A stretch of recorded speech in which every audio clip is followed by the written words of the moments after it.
سياسيين تهرت أكو شري والرجال مدن سياسيين الرجال مدن تكو شري أنا دكتور مثلاً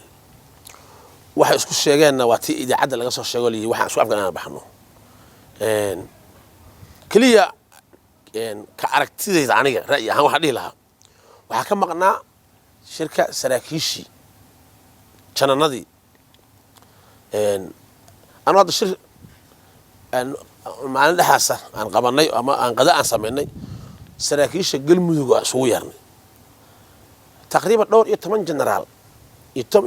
dhowr iyo 10 generaal iyo korneelo ayaa ka soo qayb galay dadkaas waxay xaq u lahaayeen in shirka qayb galaan sababtu waxay tahay fasalu ahla dhikri in kuntum la ta'lamu shaygan la qabanayo yaa ehel u ah horta lagu qabtaa madaxdu waxa waaye talada waa lahaan karaan dhaqaalaha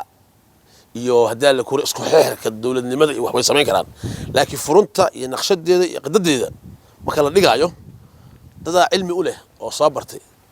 marka waa aragtay dagaalka gabdhiya tuutaha gashanaya xildhibaanka gashanaya wasiirada gashanaya waxa gashanaya maamul gudoomiyaashii degmooyinka macnaha xaaladii ummadii dhan u taagan laakiin waxaan leeyahay kaliya waxay u baahnay ayaga awshaasi in jananada ay ka qayb galaan oo madaxduna ay aadaan meesha adaalku ayagu ay leeyihiin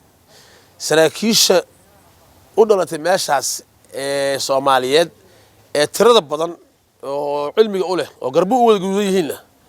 in ma taqaan hadaal ku royahay waxa jirta hadda saraakiisha dagaalka wada oo Generaal Xasan Jaamici Generaal Warsame Generaal Cabdillaare ragaasi waa generaalo korneel ah marka dagaalka aad leeyahay waa generaalo ma fahant saasan anigu aan aaminsanahay macnaha maadaama ay u istaageen badbaadada ummadooda marka jananadaas oo kale rag baad diray janana kala diray macnaha markay baxayeen iskima tagin generaal u fariistay raga guddi ah fadhiistay oo diray raga diray waxa way daal la kuuraya oo 4 saac iska warqabaan oo riboodyo kala qaataan kale waxay ahayd sharax ka qayb galaan xaqay u lahaayeen maxay talaba badan keenin lahaayeen ayaga kormeer lahaa furmada meesha xildhibaanada maarad ay furmaha ay u tagayaan oo saraakiisha ay la hadlayaan waxa ka sii qurux badan in booskaas jananada iyo saraakiisha sare ay booskaas buuxiyaan ayaguna dhinacii kale ma fahanto oo haddii tasiilaadkii waxyaabaha loo baahnaana ay qoladaan kale ay buuxiso marka annagu haddaan nahay dadka u ahaa hoggaanka dhaqanka shaqadaas markii ay shirku dhacay siyaasiyiintu isku imaadeen ay go'aan ka qaateen meesha banaana fiirinay anaga buuxinay macnaha markaa aragnay jananadii ay ka qayb galeen shirkii annaga gogosii dhignay markaasaan jananadii dhan isku keennay saraakiisha dhan isku keennay ma fahant 20 meeyo saraakiil waa garan kartaa shirkaas saraakiishan laga qayb galin ma u muuqanaysaa in galmudug ay ka eed kaliya maamuladii dagaal ka dhan al-shabaab ay ku dhawaaqeen idinkuna ku dhawaaqa saraakiisha sidaas darteedna looguma soo qayb galin mal dhigi karaa ayaga la moogtahay dadkaas oo shirka markaa qabanaya ayaa la weydiin karaa macnaha laakiin annagu horta waa isbetelnaa annaga ruuxana waa isbetelnaa haddii marka oo nin wax ka qaldamaan waa inuu kan kala saxo ma fahanto markayga sidaas daraadeed shaqo weyn ay qabteen waxa weeye halkaana khilaafaadkii waxyaabo jir lagu xalliyay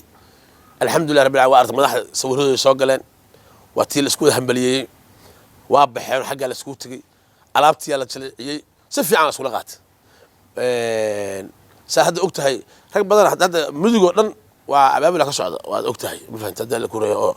rag culus ku maqan oo shirkaas ka qayb galay marka annagu marka meesha yar banaan macnaha ma aha in dhimata waa buuxinaba ma fahanto waa buuxin oo shaqada waa iska dabageyn moogta waxa way ka hortag waa ka dabageyn wixii dhimanaa marka waxaan leenahay marka si fiican ay isku haysataaba ma fahanto marka waxaan leenahay insha Allah taala waana isla hadalnaa madaxda oo talada wixii tala ah waa la siiyaan marka waxaan leenahay ma ahayn wax gooni loola cararayay laakiin waxaan u aragnay siyaasiyiintu inay ayagu wada hadlaan waa laga yaabaa in xataa qorshooyin ku jirtay inay dib ay eegana ka ballameen